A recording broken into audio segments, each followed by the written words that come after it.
It isn't long before you find yourself outside of Dr. Kelly's clinic, its secrets enticing you to find a way in.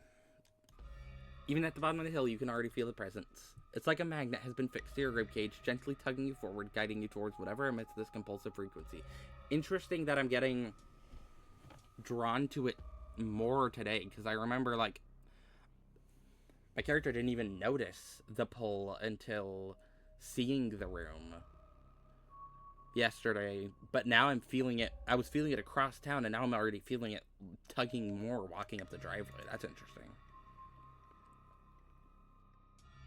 Ask a woodland creature how they get into the house. You quickly glance around, eyes trained on the underbrush. A flash of a striped tail grabs your eye immediately. Raccoon. Can I help you, Buster? Hey there, if you were trying to break into that house at the top of the hill, how would you do it? What, just because I've got little hands and go through people's trash, I'm supposed to know how to break into places? There's a hill that...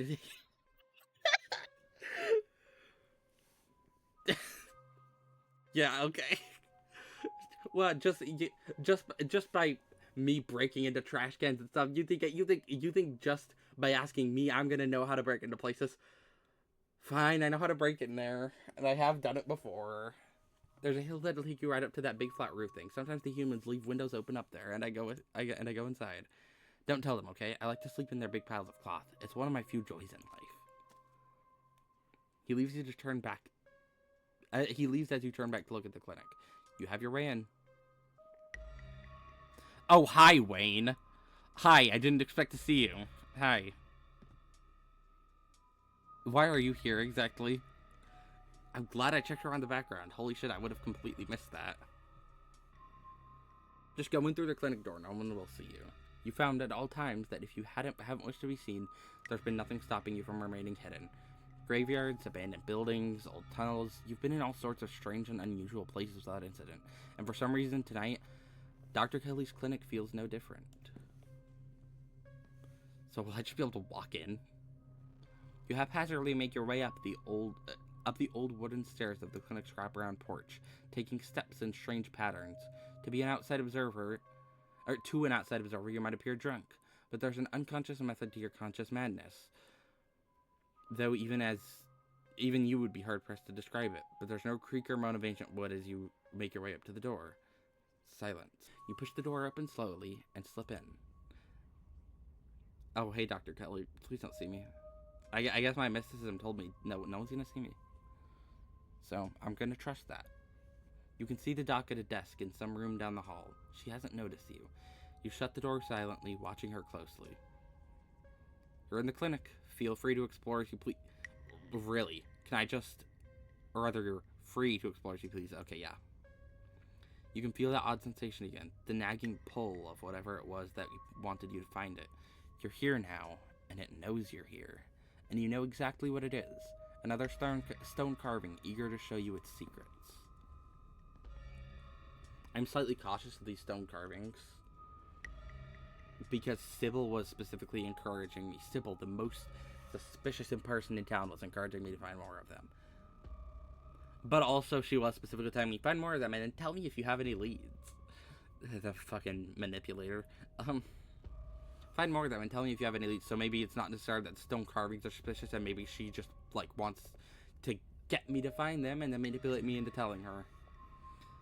You've been caught by its gravity and overwhelming curiosity guiding you around a corner and towards a dark doorway under the stairs. Okay, I don't get a choice to look around, at least, like, go check on Reese, maybe. Like, knock on his door, at least. It's been left ajar as if inviting you to enter. I guess maybe talking openly to Reese and knocking on his door and stuff might alert Dr. Kelly. Turn on the light. Oh! That's fine. The lights click on. You're in the morgue. Reese? Why are you... Reese? I was gonna say, is that Reese? But I couldn't immediately tell why he was laying down. Because he's in different clothes and he was kind of just laying down. What? Why are you sleeping in the morgue? Lilac, what are you doing in the morgue? To flirt? Why is my... Why is my flirt option? My flirt option with everyone else has been fucking like with Stella. It was that's a cute jumpsuit. With Avery, it was like, oh, you came up to see me. How sweet. With Kanika, there technically hasn't been a flirt option with her yet, but I have a feeling that the room kind of like tells me whoever's room it is might be someone I'm into. I'm pretty sure it was something like how that was phrased. I have a feeling that was kind of a flirt option, which is why I didn't pick it because I'm kind of set on uh, Stella for this playthrough. Why is the one with him just hi? Vampire. Maybe. I mean, again, I have a feeling he has a supernatural affliction of some kind. And again, the nails specifically being long and sharp when no one else. I've been keeping an eye on everyone's like hands. Whenever the tops of their fingers are showing in this chapter, none of them have fingernails drawn on. It's a specific choice to not only give him visible fingernails, but also to make them sharp and almost claw-like. So maybe vampire, I don't know, some supernatural affliction or something. It's a specific choice in the character design to do that. So it's not going to be just like a throwaway detail or something. You haven't seen Stella around, have you? She's been missing since last night. Oh wait, that wasn't the one I planned to pick. I haven't. Did you think you'd find her in the morgue? His words seem distant to you. The tugging is strong down here. You can almost feel yourself slipping into a trance. Oh no, I want to talk to him more.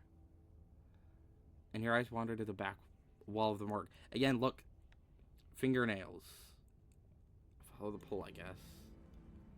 I wanted to talk to Reese more. You touch the wall. It feels disappointingly solid under your palms. Hey, are you okay? You feel Reese's hand gently shake your shoulder, and for a moment, the thing on the other side of the blank white wall loosens its pull on you. Okay. You kind of looked possessed for a second there. You good? No, I'm not. Make him understand. Use your words. Don't let this forever consume you. Be present in the moment. Okay, good. This is the second... I'm glad I picked a mystical. This is the second time this chapter something has tried to take control of me.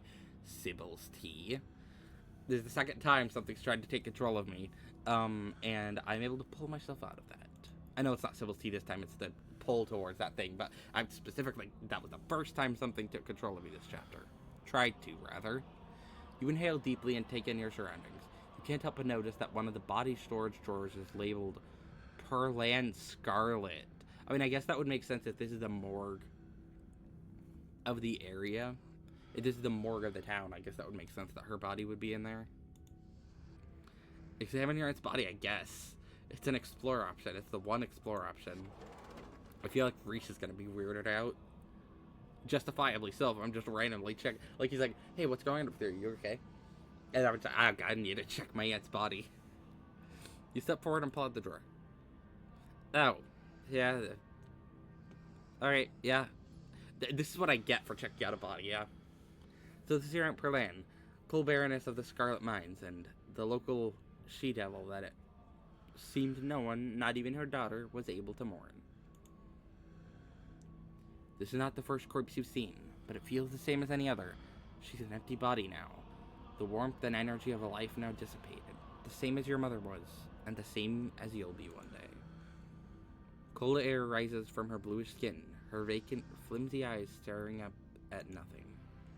You try to imagine what she may have looked like alive and breathing, slinging subtle insults at the townsfolk, but it's hard to picture any expression on a face so stiff and cold with death. Making sure she didn't walk off? Yeah, you know, that's yeah. Poker just to make sure, that's it.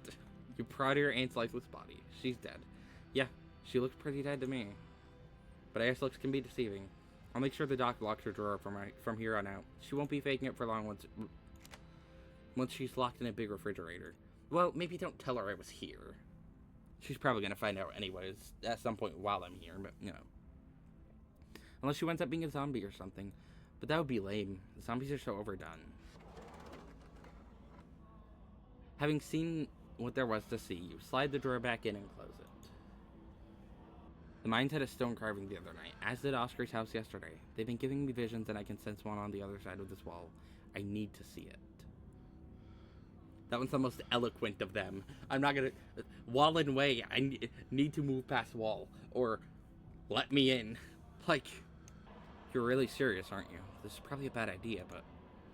If you really need to get in there, I'm pretty sure there's an emergency exit somewhere upstairs. I just need to get the dock out of our hair. Should take 2 seconds. Maybe we shouldn't. She already doesn't like me. Maybe I shouldn't chop her wall down. Get the dock out of our hair? Yeah, if I say I'm sick and need something, she'll drop whatever she's doing and do it for me. Surefire way to get her out of the house. And most of the time it's true anyway. How'd you learn that little trick? When you're a teenager whose doctor mom won't let you leave you alone for 2 seconds, you learn how to make it happen. Thanks for understanding. Don't mention it. If there's anything I can do to actually be useful, I'm happy to help. Be right back. He strides past you, his long legs moving swiftly. He seems excited, his usual dour demeanor replaced with an uncharacteristic pep when faced with the prospect of sneaking around and tearing down walls. You hear his soft voice filtering in through the open doorway at the top of the stairs, a hoarse and sickly edge added for the effect as he speaks to his mother. Hey, Mom. He coughs gently. Reese, I didn't know you were awake. I still feel like shit, but I think I can try to keep some juice down. It looks like we're all out, though. Really, I thought I just picked some up. I've got an errand to run on Main Street anyway. I'll go pick up some orange juice and some ginger ale too. That would be awesome. Sorry to ask. I know you're probably busy. It's no problem. It doesn't take long. Don't do anything too strenuous while I'm gone. Just lie in bed until I get back. Thanks, Mom. I'll take it easy. You hear her footsteps move down the hall, then the front door opening and closing. It worked.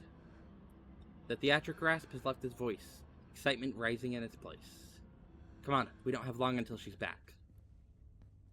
As you step out of the morgue, you relax.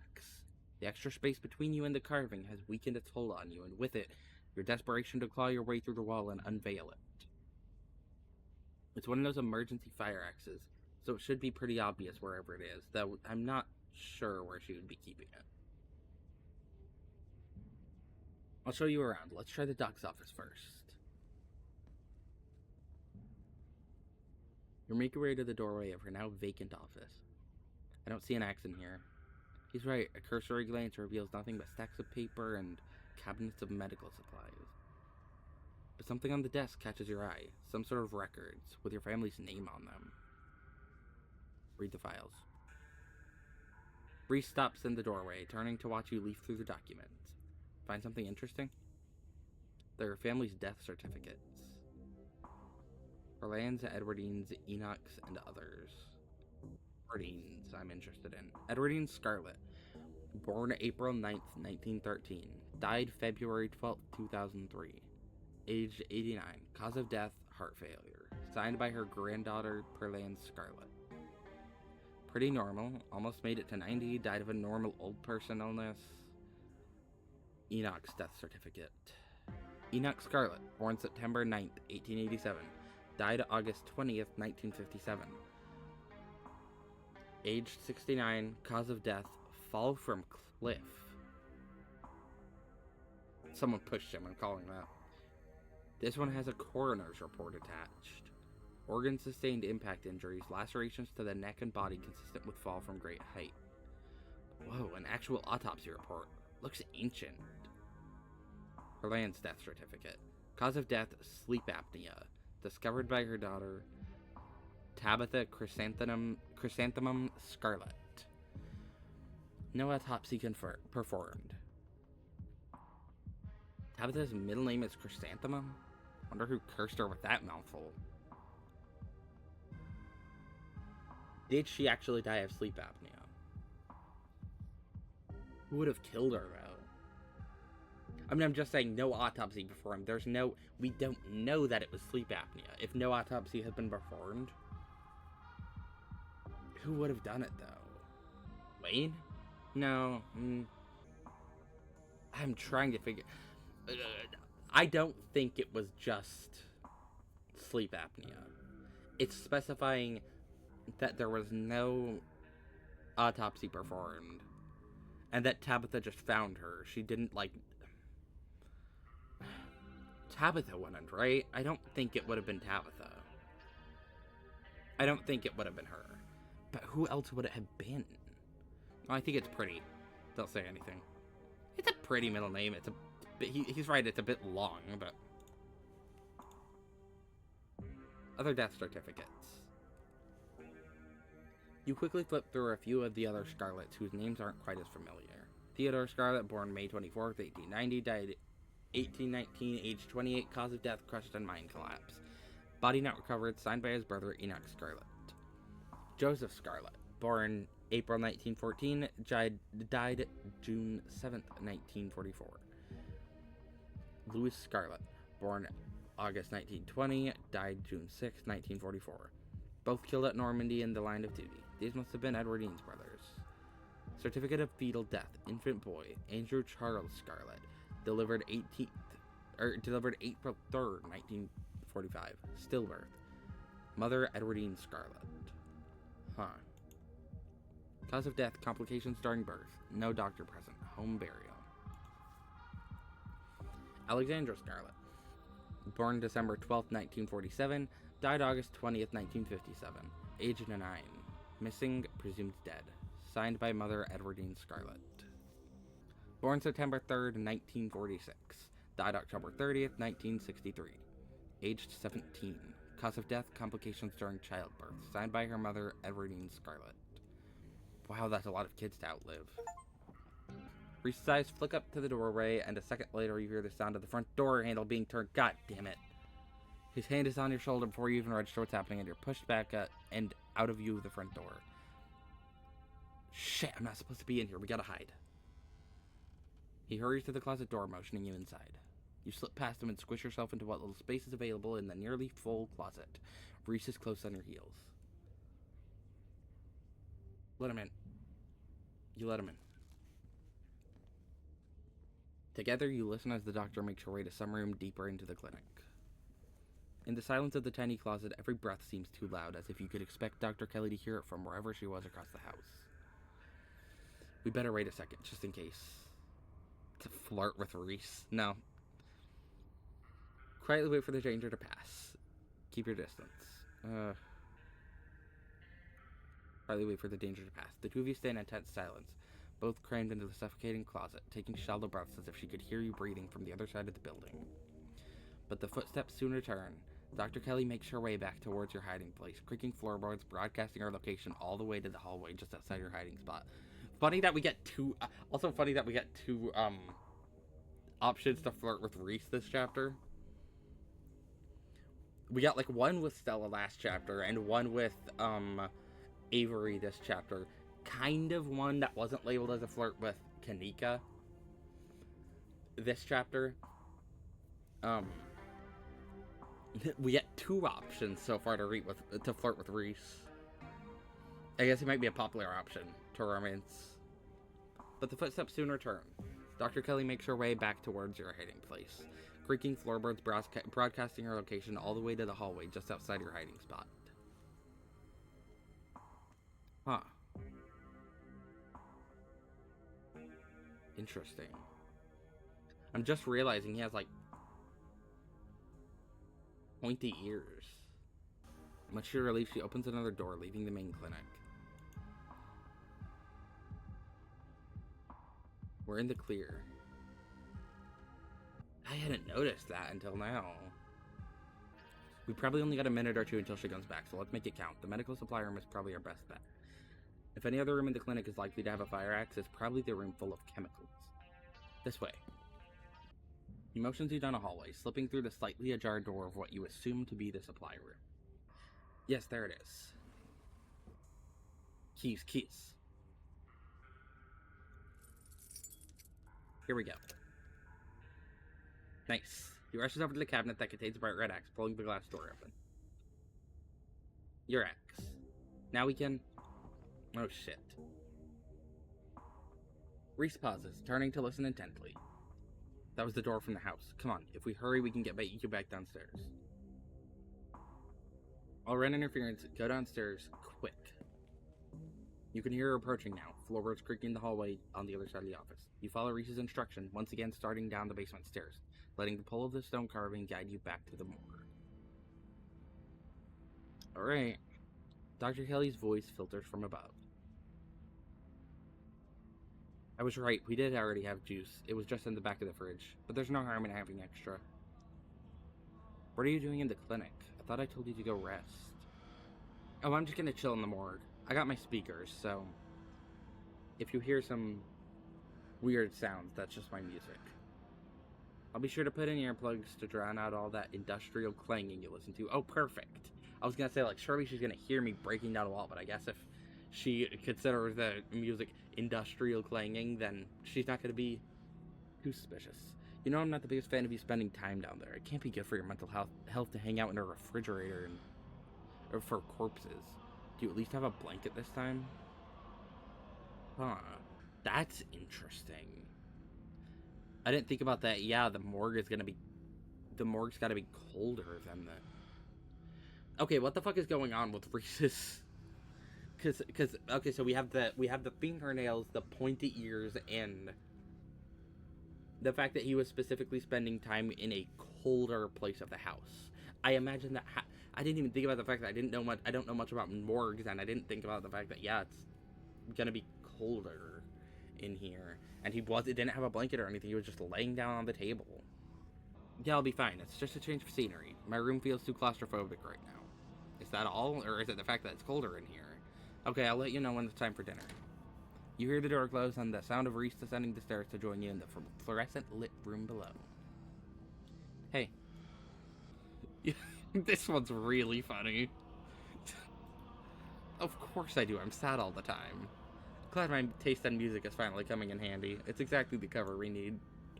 Stop asking questions. It's time to see what's on the other side of that wall. I should warn you. Something spooky might happen when we break down that wall. Reese smiles. Good. Feel like I've been missing out lately. Well, now I like Reese a lot. I should romance him in one of my future playthroughs. He's honestly becoming my second favorite next to Stella. Let's do this. Have at it. You approach the far end of the morgue, axe practically singing through the air as you strike the wall. The first cut offers a surprising amount of resistance.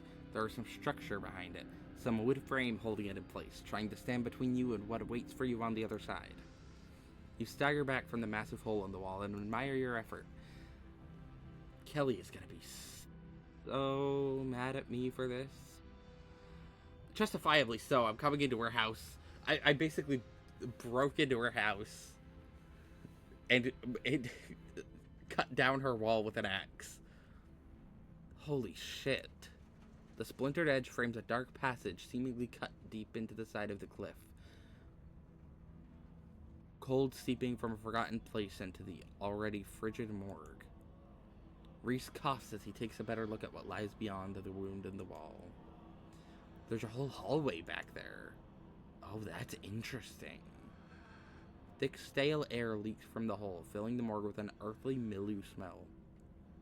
Like the room is slowly filling with dirt. And with the stink of that grave-like room beyond comes an even stronger compulsion. You step forward. And you climb into the hole. Yeah, here we go. This is wild. I had no idea any of this was here. An entire hospital wing rotting away for decades behind some flimsy drywall. Oh, it's a hospital, of course. Of course, because this horror game wasn't enough of a horror game already. An abandoned hospital, yay. Why is this place hidden away? I don't think you would know, but, you know. Oh, maybe he does know, I guess. A lot of awful stuff happened at this hospital. Maybe people just felt the need to bury those memories. Or maybe a pipe burst or something. I don't know. You step forward into the unknown.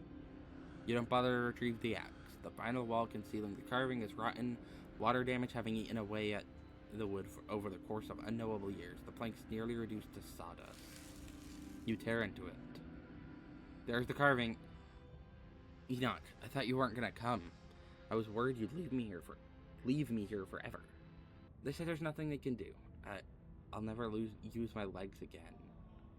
Who is this injured man? I'm trying to think of who we might know who's... This might just not be a character we know. Enoch, what am I gonna do? Calm down, Teddy. These doctors don't know what they're talking about. Teddy. I've been doing my own research, and I found us an alternative. We won't have to worry about anything from here on out, I promise. I went to talk to the witch. Sybil? A witch? But that's nonsense. It's alright, it's all sorted. We're taking you home today, and everything will be resolved by this time next week. That's right, Doctor. At this point, I think it's safe to say his body was never recovered. What the fuck?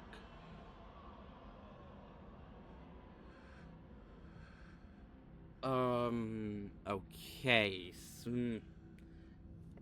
So this is a flash forward, presumably, after Teddy has died. Enoch did something. Whoever it was who claimed to be Theodore, it wasn't him. Wasn't even paralyzed, as it turns out. Just some grifter trying to take advantage of the tragedy. Everything goes black. Your vision swims back into focus, and it takes a solid second or two to reorient yourself. Oh, we're in Reese's room. You're in an unfamiliar bed. Reese leans against the far wall, eyeing you with concern and curiosity. Huh. So, Enoch was seemingly brushing all that stuff off. He's very suspicious. Is that a Hellraiser poster? Yeah. Hey, I was worried you slipped into a coma or something. You tore down a wall like a wild animal, found some weird carving and collapsed. I think you might have had some kind of seizure. Are you okay? Wait, nothing spooky happened? No, nothing. You just fell down, twitched a little, and when you seemed stable, I carried you back here. That was a few hours ago. Really? I don't think that any of the other ones have taken hours. I mean, maybe the one at the library, but that was because that one was like way longer. I don't think the one in the cave took hours. Especially since the cave was actually caving in. I think that was like a way quicker. Thanks, I appreciate it. No problem. Just figured you'd rather wake up in a bed than a musty hallway. Or the morgue. Does Dr. Kelly know I'm here? No, I snuck you back into the house while she was busy in the medical storage room. Figured you wouldn't want to come in the morgue. You wouldn't want to come to in the morgue. I had a vision. Like a hallucination? I have those sometimes too. Used to happen a lot as a teen. Always just weird little things. Like my hands would look wrong, or my neck would seem too long, or the room would feel smaller. Huh. Did you know? At least one of those death records is murky. I don't think Teddy died in a mine collapse. My family has secrets. It's a weird thing to cover up, but that's not too surprising. An old family like that usually at least has a few secrets. But hopefully that's all ancient history. It's not like it's easy to cover up deaths these days, right? So what now? We might be stuck down here for a little bit. The duck is on the warpath up there.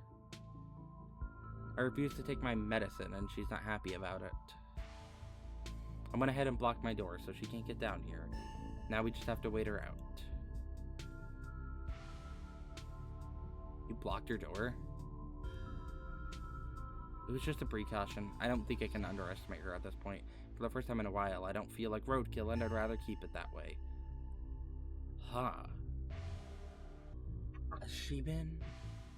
I wasn't suspicious of her poisoning him until now. Maybe not necessarily poisoning him. I don't think she's poisoning him. But I mean, I just remember, now that I'm thinking about it, at the dinner last episode, whatever. He had the sharp pain at the dinner, and it was I literally just remembered her sliding him pills during the dinner. Almost like the pills kicked in and he had that pain. And now that he has refused to take the medication, he's feeling better. I don't think she's actually poisoning. This is me saying I am not thinking that Dr. Kelly is malicious. I don't think that. I think she is unintentionally harming him. I think she is giving the medication thinking, okay, it's gonna help whatever probably supernatural condition he has, and it holds something back there. Like, I feel like it's holding something back or something, or like it's helping a certain thing about it, but it's also hurting him and making him more sickly. I don't need her coming down here and forcing any medicine on me and doing God knows what to keep you to you to keep quiet. To you to keep you quiet. Just it makes sense. It makes sense. Maybe I panicked a little, but the way she was talking through the door, saying I should take my pills, I just took what few precautions I could. It's not ideal, but at least it buys me time, and it buys us time to figure out what to do. We should treat her as a serious threat. This might sound strange, but I think she's gone to some desperate lengths in the past. Has she? There are these weird memories I have. I always assumed they were just dreams or hallucinations, but now I'm not so sure. I think she's used tranquilizers on me. Other times that I've gotten too unruly for her. Tranquilizers. I don't know how much of those memories I can trust, but I'm starting to think I should believe my instincts when it comes to the lengths she's willing to go to keep me under her control. We'll wait until she's asleep, then we can at least get out of the basement and we can figure out what to do from here. Also, those paintings on the wall are cool. Those are cool. I'm so interested. She used tranquilizers. It took that much to keep him down? Like, tranquilizers are usually pretty strong. I feel like I'm piecing something together, but I'm not entirely sure yet. Why didn't you take your medicine exactly? I mean, he already kind of said so, but whatever. I'll say it. I'll ask it anyways, just because it's an explore option. Because it makes me feel like shit. Yep. I was fine yesterday until the doc made me take my pills, and I was fine all day today. Yeah, exactly. What's the harm in going a day without, right? I mean, yeah. And now that I'm not taking it, it's like all these weird little memories have come rushing back. Bad memories. I don't think the doc's a good person. I don't think she wants me to be healthy. I don't think she wants me to see people. And now that I'm waking up to that truth, I don't think there's any going back. For either of us. How are we supposed to pass the time? A distraction seems like a good idea. As you can probably tell, I'm getting a little jittery. It doesn't feel awful, to be honest. Yeah, flirt. They want us to be horny for Reese. That's the conclusion I'm drawing here. That's the third flirting chance I've gotten with him. What if your mom doesn't fall asleep? You shouldn't call her my mom. As far as I'm concerned, she's forfeited that title. I don't even think I should call her doctor. She's just some woman now. Can't wait for her to be in the rearview mirror of the rest of my life. If she doesn't fall asleep by 10, we can figure something else out. These windows are supposedly shatterproof, which she always said was for burglars. Now I assume it was yet another way to keep me boxed in. But we can try to break them anyway. Do whatever it is you do to kill time, preferably something that'll help me ignore my mounting anxiety. I am still wondering, is Stella okay? I hope we see her this chapter at all. Like, if she wasn't even at Reese's, that was my most likely option of where she could have been. Chill with whatever, just go with the flow. You owe me a showing of that movie. I believe I do. Reese gets the movie up and joins you on the bed. Let me know if it gets to be too much for you. I'm not a great judge of how other people react to the sort of things I watch, but I definitely don't want you to feel uncomfortable. This is a slow burn of a movie, but the dread it's managing to build is palpable in the room. Or maybe that's just how it feels down here all the time. What with the grisly paintings. Lack of lighting, cinder block walls, and of course the fact that its inhabitant has been practically homebound since his teens. I've seen a couple of this director's other films, and they're all interesting. This is probably the best introduction to his work. The way it jump cuts to seemingly unrelated TV show recordings that then wind up tying back into the narrative adds a level of realism and depth to the world that I find really engrossing. It's found footage used to its fullest. I can't believe I'll just be able to do things from here on out. Like watch movies with another person. Or talk to people, ever. Aw, I do like that he's, like, clearly feeling way better. You can hear the difference in energy now that Reese hasn't had his daily dose of medicine. He's uncharacteristically chatty, clearly not used to talking to another person, let alone when he has the energy to carry on a long conversation. Something is changing inside of him. Reese, you feel different, like your whole personality is changing. Is everything okay? Everything is more than okay. I haven't felt this good and I don't think I've ever felt this good. A man on the screen yells portents of doom into the camera, trailing off into a wordless scream. The plot is really heating up. Yeah, in game too. I love that there are all of these distinct sort of vignettes, little pockets of horror that affect a small number of people, and only once you start to see how they fit together can you realize some fundamental horror about the universe. And then it sees you back. Incredible, cosmic horror in the truest sense. Reese is becoming very animated. You good? It's probably safe to assume that he's dealing with a lot of extra adrenaline right now, with his entire reality turning out to be a lie. Yeah, maybe it's just that, but I have a feeling it's something else. But he's also talking over the movie. It's more than just something that's changing in Reese. It's everything. Keeping an eye on his character design, seeing if anything changes. There's a knock on the window. Stella? Maybe? Oh, Ray. Oh. Hi, Wayne. I remember you. Lilac, don't get any closer to that thing. It's time to go home.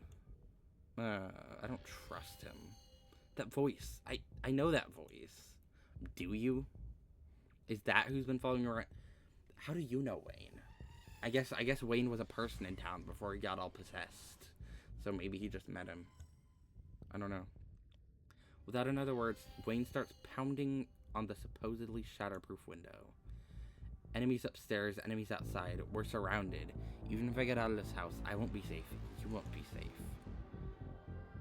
What do you mean? Wayne isn't gonna hurt you. He hasn't hurt anyone. He is being kind of weird. He's being a bit like... At first I was like, yeah, maybe it is just like he's being more animated because he's excited that he's like feeling better after not taking his medication. Now I'm starting to feel that there's... Along with the music and tone of the scene just changing, now I'm starting... He's acting a bit weird. Yes, he will. He's furious with me. Can't you hear it? But I'm not weak anymore. I can fight back. I don't have to cower in fear from the people who want to hurt me. I can protect both of us, Lilac. What are you doing? The window shatters. Oh! As Reese tears at his clothes, paint bubbles out from the canvases, whose ghoulish figures peeling themselves out of their two-dimensional worlds, invading yours, crawling up the walls. Hey, you good, Reese? Grab my hand, I'll pull you out. I want to stay with Reese, though. I want to see what... Oh, fuck. Hail. I had a feeling. I didn't have concrete proof. He's a werewolf. I had a feeling. I didn't have any full-on proof yet, so I was kind of like waiting. He's a werewolf. Or something similar. The pointy ears, the claws, the tail. Oh my god, yes. Okay, this is really cool.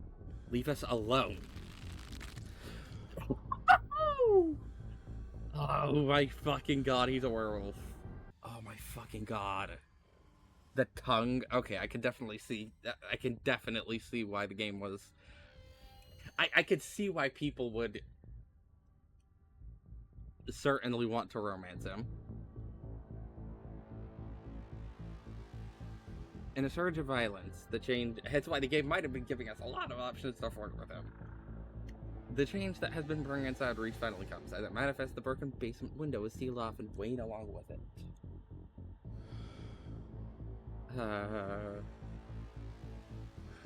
I don't know.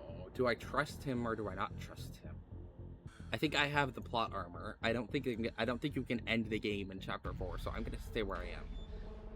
We aren't safe, but I feel strong now. I think I can save us. Stay here. I'll be right back. I just have to deal with the doc. Hey, hold on, wait, no. Don't kill her. Reese storms up the stairs, leaving you with his creations. Hey,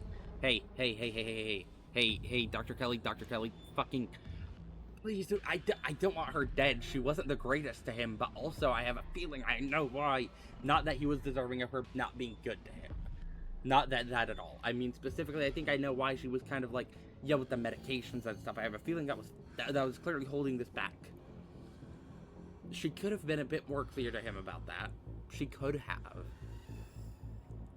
She could have, like, actually explained that to him. I feel like he would have been somewhat more fine with her, like having the medication and stuff, and he probably would have been able to go out and stuff because he would have willingly taken the medication. But also, I don't want her dead. You make your way to the door that beckoned to you yesterday. All intrigue now washed away. You know where it leads, and you know what secrets the stone that lurked in the forgotten basement of the clinic has to share with you. Now the clinic holds a new horror. Somewhere beyond the narrow hallway leading from the house proper into the doctor's office, there's a monster preparing to do something unthinkable. Open the door. You grasp the handle and turn. Oh my god. Kelly, duck. Huh? What? Where? Oh my god. Don't shoot. Don't tell me what to do. Duck. I'll duck. You do as she says, ducking out of the way. She shoots. The gun isn't very loud. There's only a pop as the projectile leaves the barrel. Probably a tranquilizer rather than a full-on gun. There's only a pop as the projectile leaves the barrel, whizzing through the air. Hi. You turn to see a dart embedded in Reese's chest. Oh my god. He pulls the tranquilizer dart out from between his ribs, heaving heavy breaths as the drug courses through his system. You're gonna have to try harder than that, you and... No, how did you... Oh, hi, Wayne. As if you could hope to stop me, you pathetic waste of... Don't kill him! I don't want him dead either. Don't fucking kill him. Before Wayne takes another step down the stairs, paint flows out between cracks in the wood. Reese's panic, pulling in a mob of furious creatures to hold his enemy in place. Oh shit. Why are the paintings monsters? That I'm not entirely sure about yet, but yeah, sure. This game has supernatural stuff, so it's not that surprising. The artist starts away, but his creations continue their work in his absence. The tail's definitely gotten longer too. The transformation's taking time, but it's going through. Dr. Kelly makes her escape down the hallway as Wayne is overcome, glued in place at the top of the stairs by stiffening globs of paint. Run after Dr. Kelly. I want to make sure he doesn't hurt her because, again, I do not think she deserves to die. You run forward, braving the onslaught of Reese's creations, dodging them as best you can as you try to see where Dr. Kelly went. The door in front of you is smothered in paint. Hey. Dr. Kelly's voice crackles out of some unseen speaker. You, Lilac. I'm stuck in the safe room. I can't help you from here, but you can help the both of us. You survived. What is going on? I think you can probably put that together. I need you to get to the medical storage room. I'll give you further instructions when you're there. Alright. Head to the medical storage room. You turn back around and head to the medical storage room. I'm here. Great. Now listen to me. I need you to use the black taped key to get into the cabinet and bring me the elephant tranquilizers. Jesus, that strong. Alright. It's a bottle labeled carfentanil. Bear tranquilizers clearly aren't going to cut it anymore. Yeah, presumably he transformed when he was younger, and those worked then, but they're not good enough anymore. Hi, Reese. An intercom system, huh, Doc? Good, you should hear this. Lilac, you don't have to do anything she says. I'm not going to hurt anybody else, just her. If I don't, you and I both know she's just going to shoot me full of elephant tranquilizers. Did I hear that right? And shove me back down into the basement.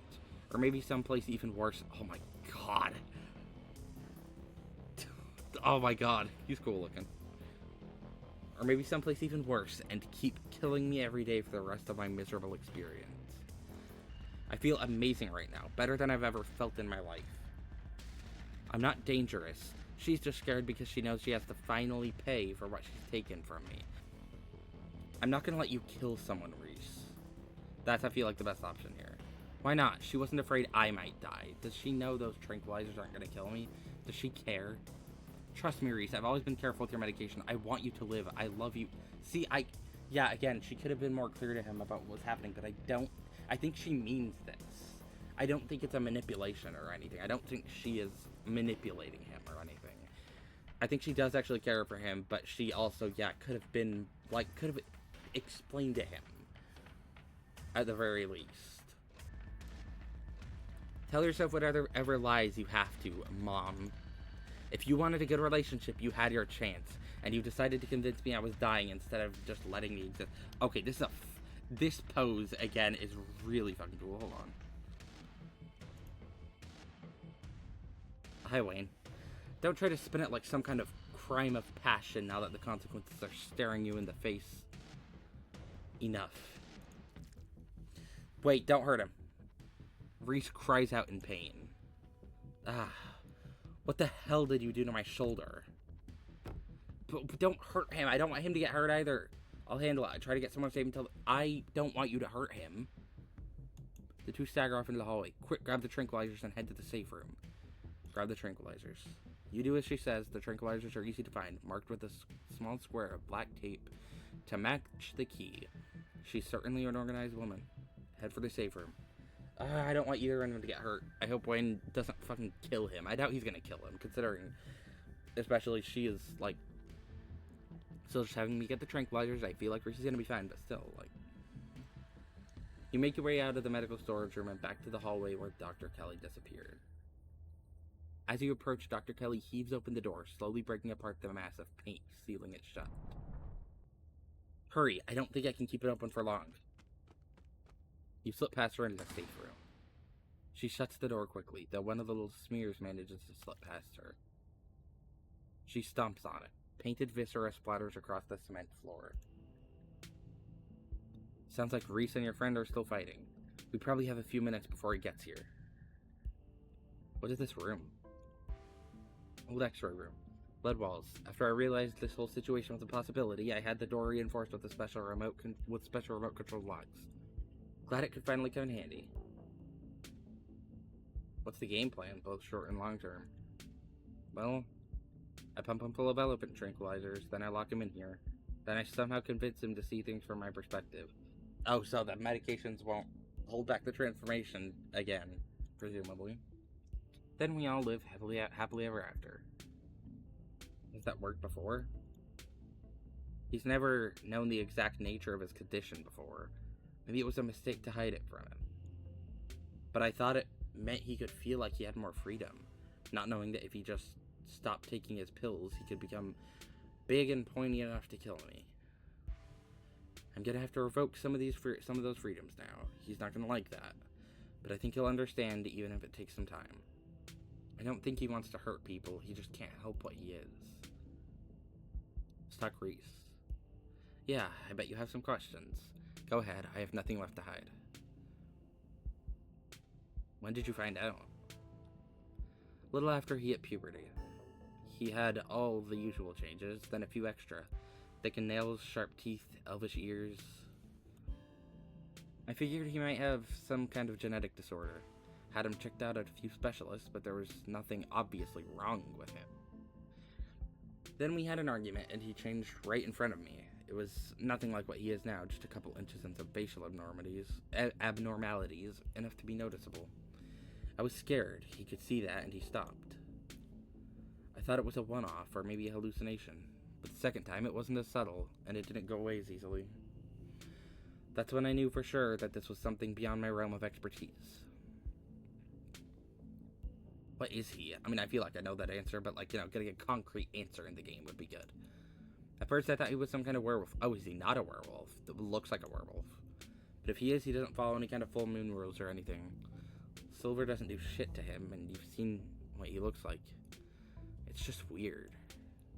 I almost wish I could examine him while he's fully transformed. I'd be fascinated to know what happens to him, or how his body does it. But he seems pretty hellbent on ripping my throat out, so I guess that'll just have to remain a mystery. Was his dad similar? A strange little smile creeps onto Dr. Kelly's face. I wish I knew. Reese just kind of happened. I wasn't seeing anyone. I just woke up pregnant one day. I know how impossible that sounds. I'm a doctor, for Christ's sake. I kept having these weird dreams, almost like sleep paralysis episodes. Romantic sleep paralysis episodes. They were actually kind of sweet, but they were just dreams. But then, all of a sudden, my period stopped. I got morning sickness, and roughly 9 months later, Reese.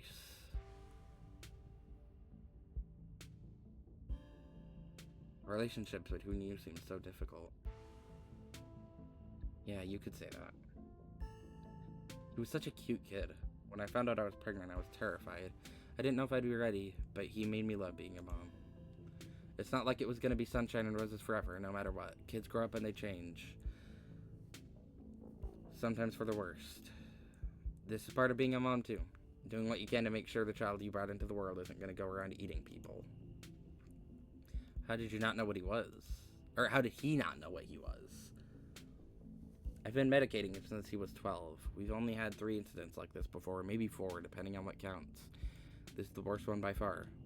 He doesn't seem to understand at first that he looks different, and I just make sure to stay on top of his dosages, so he rarely ever does.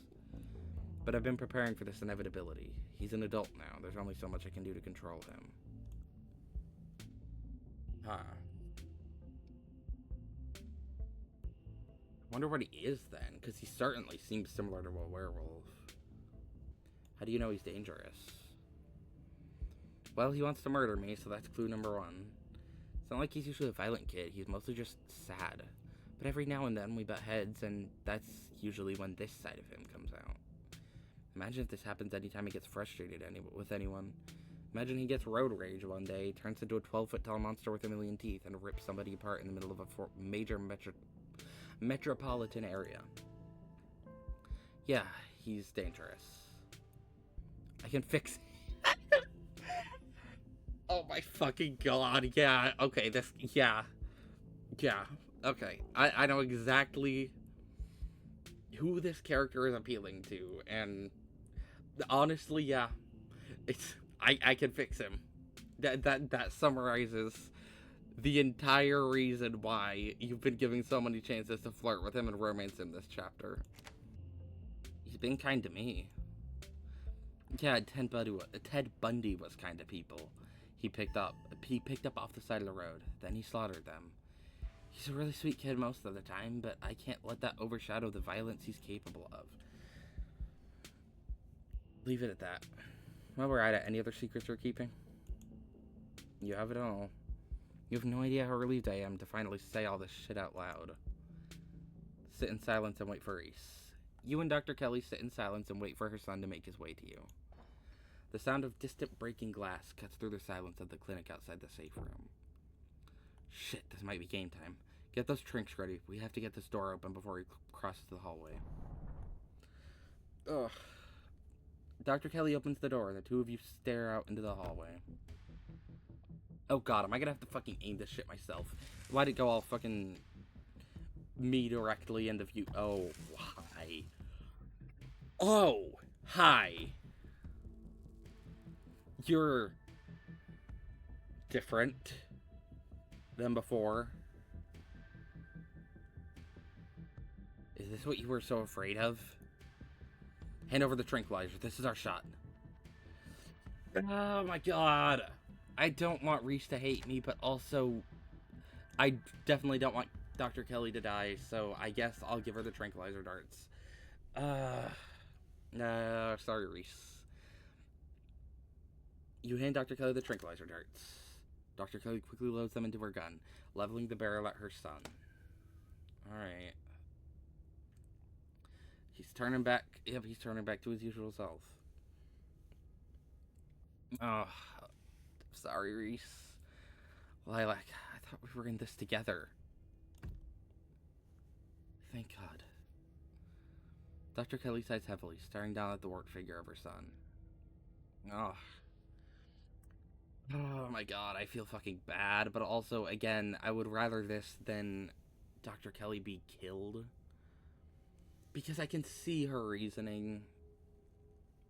I can see her reasoning. Again, she should have told him, but I can also see why she didn't, because she wanted, like, him to feel like, okay, well, he does just have, like, a chronic illness or something, and the medications are something that's helping, even if it's still there, instead of the medications are what's making him feel this way. And like, I can see why she didn't tell him, but also I could see also why he's frustrated. And I definitely feel bad for kind of betraying him like this, but also, again, I don't want her to die because she doesn't deserve to die for, like, for this. I can drag him into the safe room on my own. I'll meet you at the front when I'm done. Leave her to it. I hope he doesn't just hate me for the rest of the game, because I do like him. He's my second favorite, other than Stella now. You return to the entrance of the clinic. Everything is quiet now. Only streaks of paint where Reese's minions had once rolled out of cracks in the woods. I wonder why the paint specifically came to life. Like, is that connected, possibly, to what he is? Lock him away. Achievement. I hope you understand that this needs to stay between us. I don't care how much you feel like you need to share what just happened with other people. The more people know about this, the more trouble it is for me and for him. I don't need any more well-intentioned escape plans. I feel so guilty. I kind of do, yeah. Let's see. Can I come visit him? I know, maybe she'll let me. Like, now that I know what he is, maybe she'll let me. She isn't being as, like, cold to me as she is to, like, anyone who doesn't know. As long as you don't bring anyone else along. Yes. Yay! Okay, good. Nice. Yes, that would probably be good for him. Nice. Alright. I can't promise he'll want to see you, or that he won't have some harsh words if he does. But I don't want him to be entirely isolated. Do you think he'll let any of his friends in on this? She heaves a sigh. I'll have to think about it. We'd run the risk of one of them trying to break him out. But if he's stuck in a windowless room with no internet and no friends, that's a one-way ticket to insanity. Then I'd have an insane monster on my hands. Stella in particular would be a problem. That girl never knows how to mind her own business or follow other people's rules, and she would have absolutely no fear of what might happen if she was cut loose. God, I don't know where she is. Yeah, we haven't seen any sign of her. Oh my fucking god, I need to get to chapter 5 to know that she's okay. I hope she's fine. Kanika, I might consider. She's got a bit of a bleeding heart and pretty inflexible morals, which could be a problem. On the other hand, I don't know how well she could keep a secret. And if Stella found out, then Kanika could probably be convinced to do a jailbreak, and then it'll all blow up in my face. You can probably tell I've put a lot of thought into this. It's the same calculation I've been doing for years, debating whether or not I could be fully upfront with any of them instead of just pushing them away and hoping they didn't notice what was really going on. She sighs again. Maybe I'll get him a kitten or something. Like they did for Coco the gorilla. Might as well give him a tire swing while I'm at it, some enrichment for his enclosure. I hate that I have to do this to him. I like Dr. Kelly. Like, I wasn't sure about her at first, because I wasn't sure, like, what she was, like, was she actually poisoning Reese or something? Like, that was a possibility, even if I never actually believed that. That was a possibility the game presented. But no, she hasn't handled this, I think, the greatest, but I think she's handled this the greatest someone could if their son is a werewolf. Like, and they have to take medications that kind of make them a bit sickly to be able to suppress that. There's a magic stone in your basement, just thought you should know. Also, we busted a hole in the wall down there. Okay, thanks for the heads up, I guess. Yeah. I feel so guilty. Join the club. But he was bound to figure it out sooner or later. I'm just glad there was an extra pair of hands around. It could have gone a lot worse. As much as I'd love to stand around chatting, I have to get to work. Gotta clean this place as best as I can before tomorrow. And you should probably get home. It's dark. I'm sure your cousin is worried about you. I don't want to go home yet. We haven't found Stella. Hug her. You put your arms out for a hug. No offense, but I'm not a hugger. Fair enough. See you later, Lilac. Wanted to see. She firmly escorts you to the door. Come on. Stella has to be somewhere. Can I, visit her house again? See if she's back? The night is oddly warm compared to the chill of the day. Crickets singing quietly in the sleepy little neighborhood. Everything that happened in the clinic feels almost like a dream, and now that it's over, you realize how little it meshes with your understanding of the world. Go home. Really? Do I just not get to see about Stella? Chapter 5, she better come back. Oh, but before you can get far, you're interrupted by the sound of panting and the telltale jingling of dog tags. Gretchen! Oh, never mind. It's not Gretchen. Okay. It's the militia. They've poured out of the woods to stand before you on the road. You were looking for Gretchen, weren't you? We found her and her person. They bred the side of the road a little ways through the woods, so she did go into the woods. They're both fine, but the human wouldn't leave when we tried to make her, and Gretchen insisted on sticking by her side, so we'll have to take you to them. Hopefully you can use your people words to get them to go somewhere safe. The woods are crawling with those awful creatures. It's not safe anymore, not even for a human. Oh, she's just been in the woods all day. I had a feeling that might have been, if she wasn't at Reese's, she was in the woods. Probably still really fucked up about everything that's been happening. You're very, very good dogs. Lead the way. Yes, we are good dogs. Hear that, Scraps? I'm not in it for the accolades, Daisy. I just do it to help those who need it. You let the dogs lead you into the wilderness, following on their heels as they take you to Stella's hideaway. Oh. Before long, the trees thin, and you find yourself on a steep hill by a 2-lane road, lined on one side by sheer rock. In there, sitting on the log, staring mournfully out at the asphalt, is Stella. And there they are. Keep them safe. Be seeing you, speaker. You sit on the log beside Stella. Lilac, how did you... She looks over her shoulder in confusion. Is that a gang of dogs? I'm so glad my compatriots could be of service. I simply couldn't survive another night without my nice soft bed.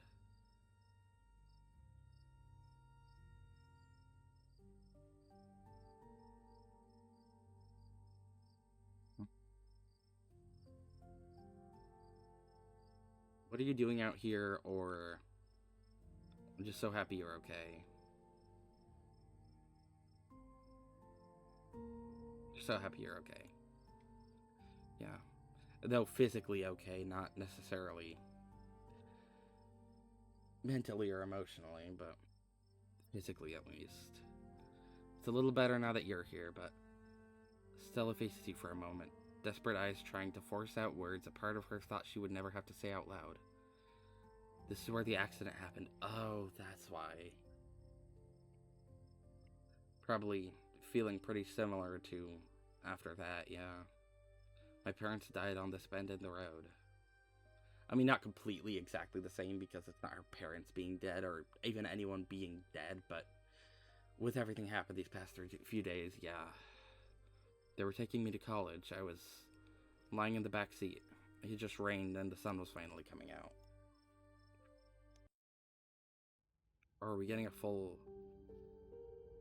We're getting a full animation sequence. Oh, this is gonna be dark as shit.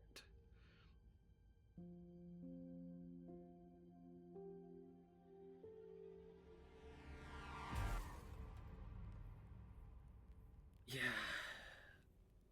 Yeah.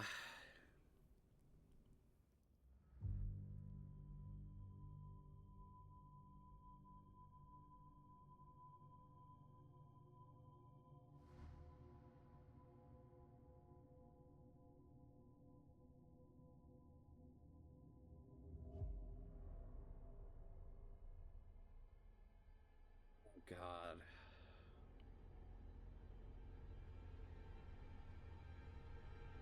Jesus Christ. Okay.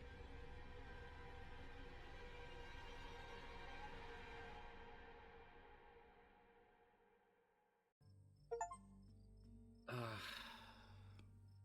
I know what happened to Stella. Sorry, I know that's probably a bummer to talk about. It was awful. Really messed me up for a while. I think I'm still messed up. There's whole years of my life after the accident that feel like they just never happened. Like every time I try to remember them, it's blank. I have all these videos sitting on my channel that I don't even remember filming. It's scary. Yeah. At least it hasn't been like that for a while. Thank God.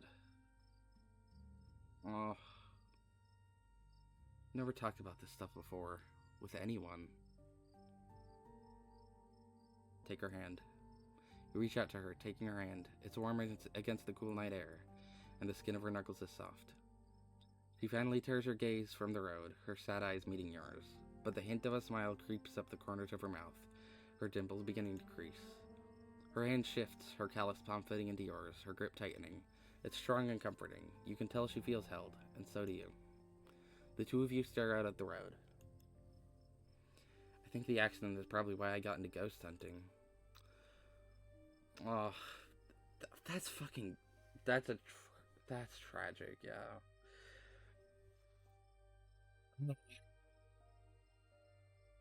God. I think I just wanted to see them again. I wanted to know whether I even could. I never found anything, so I eventually gave up. That's probably why she's gotten... That might be why she's gotten so fucked up from yesterday, is that she got the proof that ghosts are real, and that's probably fucking her up a bit. The fact that they are real, but she just hasn't been able to find her parents. Fuck. Then last night happened, and I ran out here to see if maybe it would happen with them too. Oh, she was trying to see if... Yeah. We just sat out here all day. Even if it meant seeing the crash again, or seeing them all messed up and dead. I just wanted to see them. It's been a whole day. I don't think they're coming. Put an arm around her shoulder. You carefully place your other arm around her shoulders and pull her close to you. You feel her chestnut hair against her cheek.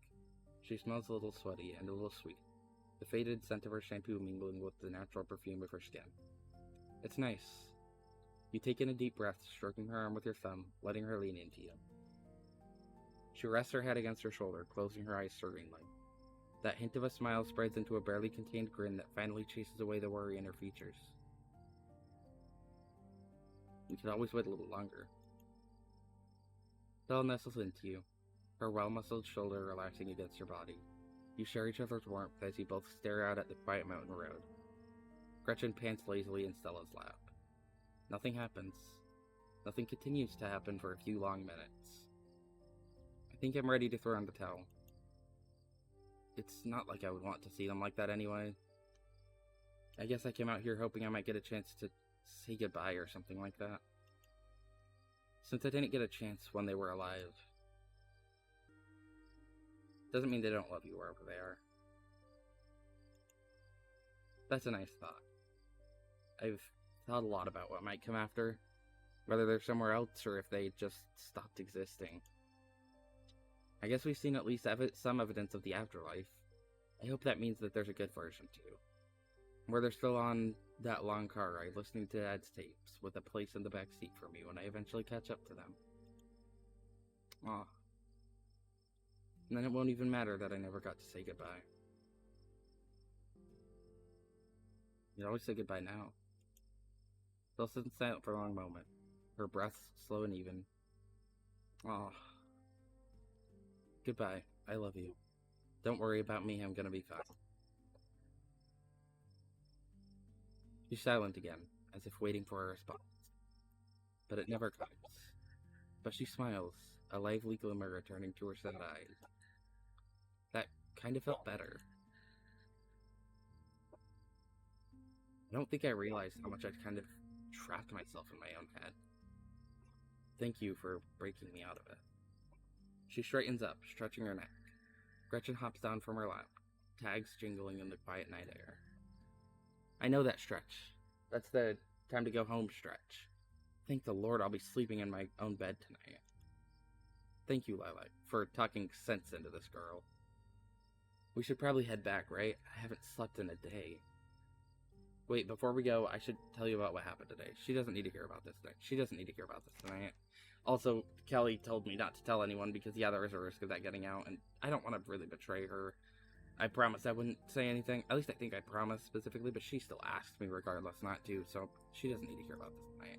She's had a really difficult past few days. She doesn't need to hear that one of her best friends is a werewolf who tried to kill his own mom just now. You keep the events that transpired at the clinic to yourself, at least for now. I don't suppose I could ask you to walk me home?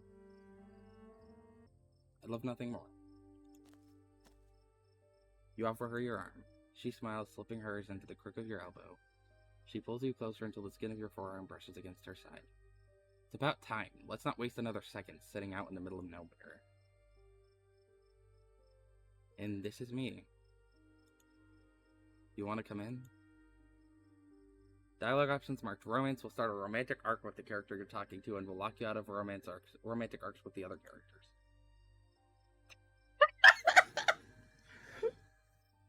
What's that fucking... But we're both girls. I was hoping you'd ask. I'd love to. Start Stella's romance. And start a romance in general. Two minutes for that. Stella ushers you inside, a barely contained grin threatening to split into an excited smile. Let me just go take a quick shower. I've been sitting outside for a day and I need some soap. It'll just take a minute, then we can get cozy. Sure. Stella laughs. Yeah, I'm sure you've built up quite a lot of grime today. I mean, yeah, fucking running around the house with Reese chasing me and Dr. Kelly, yeah. She hurries off, leaving you and Gretchen in the living room. Finally, I've been reunited with my bed. Gretchen hops onto the massive pillow that serves as her dog bed, curling up and sighing a heavy dog sigh of relief. I can catch up on my beauty sleep. But before that, she has the chance to fall asleep. A heavy knock startles her, and Gretchen growls. Ditchling or Wayne? There's someone at the door. Who? It's that horrible man who smells like rotting meat. Stella. Stella. Okay, so it's Wayne. Who is it? Even though I also know who it is. But I don't want to open the door yet. I want to stall. I'm nervous. Who is it? You know who it is. Open the door, please, Lilac. There's still nobody here. No, open the door. Stay stuck till pretend you're not here. He's being nice about it. He said, please. He hasn't shown any ill will towards me yet. But it is Stella's home. I don't want to necessarily let him in. Like, letting him into fucking the home I'm actually, like, mainly staying at, Tabitha's house. Letting him, like when we're outside, letting him talk to me or something. This is Stella's house. I don't necessarily want to let in a ghost into Stella's house. Open the door. Just don't come in. Just stay outside. We can talk. You summon the bravery to cross the room and open the door. Oh, I can just talk to him out here then. Good. I'm not letting him in or anything. Wayne cocks his head, the stained veil over his face fluttering in the slight breeze outside. I see any ditchlings around here? Anytime I'm outside, I like to check, but I don't really think I do. I think it's just Wayne, the trees, stars, rocks, ground. The outside of his clothes are streaked with what you at first think might be gore, but you realize it's actually paint. And there are wide claw marks down his shirt. But he's still in one piece after his altercation with Reese. Yeah, he probably got fucked up by the werewolf. Close the door on him. What do you want? Wayne, I was so worried about you. I wasn't particularly. I still don't have a good read on him yet. He still seems to want to protect me, but, like, I don't have a good read on him yet. Dude, get out of here. I'm in the middle of something.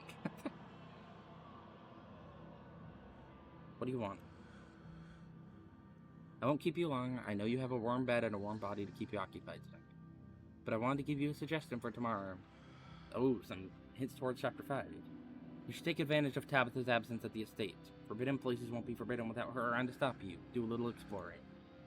I might. She's gonna be angry at me if I do, but yeah, maybe I will. You might be surprised at what you can find. Thanks, hint, man. Fucking giving me hints for the next chapter. He slowly steps back, shining eyes fixed on you as he disappears into the dark night beyond Stella's door. Alright. Gretchen's growls escalate into barks. Intruder, monster, fiend. Oh, Stella, come quickly. There's some disgusting smelling man trying to threaten us. Calm down, Gretchen. Were you just talking to somebody like... Wayne stopped by. She already knows about Wayne. I don't see a reason not to be honest about what the interruption was. He's still following you? Are you sure we're safe? I think he's on our side. You think so? I guess that's good. I still don't love the thought of him stopping by unannounced at odd hours of the night, though. But you'll let us know if he tries anything, right, Gretchen? I'll tear the throat out of anyone who dares break in to hurt my precious Stella. If they bend down within biting height, that is. But I can always tear at their ankles until they have no choice. Gretchen snarls, yapping furiously. That's right, Gretchen. You're the most vicious little geriatric pug there is. You know, the thought of your creepy stalker, whether he's on our side or not, makes me feel a lot better about having you around tonight. It'll be nice to have somebody next to me if I get scared in the middle of the night. Speaking of, I'm exhausted. Let's turn in. Oh, right, but you said you wanted to shower. Sorry, head's a little fuzzy from staying up for the past day. There's fresh towels in the bathroom, and I've got some extra bathrobes. I can put your clothes through the wash so they'll be extra clean and fresh in the morning. It somehow feels like the longest and shortest shower you've ever taken. Too tired to think, too tired to process the flow of time. Stella sits outside the bathroom door and makes quiet and comfortable small talk with you. And then you're done. You dry off and step into one of her extra robes. So, are you coming in? Follow her. You walk by Stella and into her bedroom. She gently closes the door behind you. Sorry I didn't clean up beforehand. You can think of it as getting the authentic Stella experience. She slips past you and lies onto the bed, dressed in an oversized t-shirt. You're quick to follow. She's warm and still slightly damp from the shower, her skin fresh and flowery. She turns to look at you, smiling, dimples creasing at the edges of her mouth. You could kiss me if you wanted to. Sure, kiss her. You shift closer to her and close your eyes. The magnetic pull of anticipation rolls down your spine and across your skin, and for a moment that seems to last forever, you take in every detail of the world around you. The forested scent of her eucalyptus shampoo, and beneath it, the slightest hint of campfire. The comforting heat of soft but calloused hands against your cheek. The thunder of your hearts beating ever more quickly in unison. The tension rises and rises, a tone seemingly without peak. And then it breaks, and her lips touch yours. They're fresh and minty and soft, cool against yours, and guided by the gentleness of someone looking to hold on to the memory of tonight for a long, long time. And then she pulls you closer, tighter, and the two of you lose yourselves in each other. You. Eventually, the two of you break away and open your eyes, gazing at each other from opposite ends of the pillow. You drift off together, limbs entwined, exhausted and safe and comforted. Tomorrow may bring some new horror. Oh, it definitely will. Or it might not. But whatever happens, you'll face it together. This is the end of episode 4. Episode 5 finally awaits.